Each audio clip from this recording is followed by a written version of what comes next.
So you've probably heard of fascia training before. Some footballers think it's a scam, while other footballers, like our students that have tried it and trained it properly, have gotten faster, stronger, more effortless, have gotten rid of pain and injuries, and overall have transformed their athleticism thanks to this type of training. In this video, we will show you how to do this in 3 simple steps. But in order to train your fascia properly, you first need to understand what it actually is. According to the Cleveland Clinic, fascia is a connective tissue network that surrounds every part of the body, including your muscles, tendons, ligaments, tissues, organs, nerves, joints, and bones. When fascia is healthy, it is flexible and it glides across the body, but when it is not, it tightens and dries up, which can restrict movement and cause pain. When this happens, fascial adhesions form. Many footballers don't know this, but this is the #1 cause of most injuries in the football world. Adhesions are knots in the connective tissue system that form when the fascia is not hydrated enough. When footballers isolate muscle groups and lift weights in a bodybuilding manner, they are actually forming these adhesions. And since this connective tissue web is connected across your whole body, an adhesion in your calf can lead to an injury in another area like the quad or hamstring.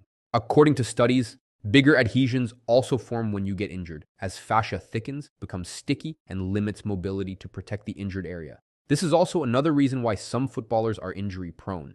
They never get rid of the adhesions, and it catches up to them down the road. Step 1 would be to break down any adhesions that you already have before they lead to injury. With a spiky ball, begin by rolling the bottom of your feet and work your way up to your calves, glutes, quads, and upper body. If you find tender spots and lumps, they are probably adhesions. Go slowly and apply pressure to break them down. Do this for 10 minutes every day when you wake up. Now, the next step would be to prevent these adhesions from forming again. Since fascia is made up of collagen, you have to increase your collagen production to keep it hydrated. You can do this by incorporating foods like bone broth, eggs, animal fat, and grass-fed red meats to your diet, and supplement with collagen peptides and beef gelatin. This will prevent your fascia from dehydration and sticking to itself. Once you do this, you can advance to step 2. This is where you'll regain your foot functionality to prevent injuries and begin applying fascial tension for the advanced exercises. You see, your feet are your first defense against injuries. They are in charge of absorbing impact properly when you make contact with the ground. But the problem is, most modern footballers have weak feet. This is due to the cushion of modern shoes, which cause the feet and body to rely on shoes for protection. This dependency results in weaker feet over time.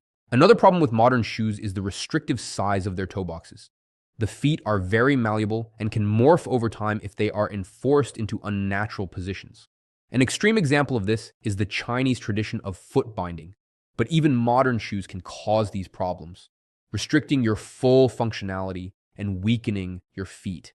This explains the reason why footballers like Messi, Ronaldo, and Ronaldinho were very injury resistant.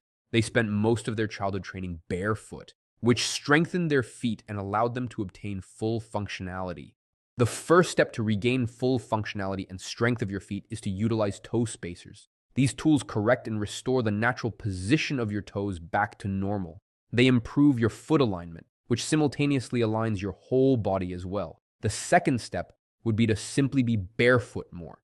This is how humans were meant to be. Ditch the modern cushion of shoes and stimulate your feet's fascial receptors to regain the strength your feet have lost. Once you have added this to your routine, you can advance to the final step, where you'll begin to train your fascia with 4 beginner exercises. The first exercise is the towel retract. Many footballers have lost the ability to retract their toes, which is done by bending the very top joint beneath the nails. This mechanism is crucial not only because it will further strengthen your feet, but it will also show you how to apply fascial tension, which is needed for the advanced exercises. Start by placing a towel beneath your feet. Press the ball of your foot on the towel and elevate your heel between 1 to 2 inches. Then simply begin to squeeze the towel only with the first joint of your toes. Repeat this for 3 minutes each foot. Do this exercise every day until you are able to retract the toes without the towel.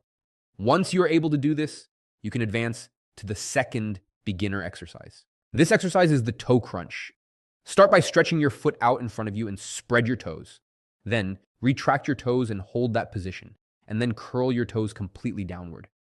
Finally, relax your toes and repeat 3 minutes on each foot. Do this every day until you are able to retract your toes effortlessly.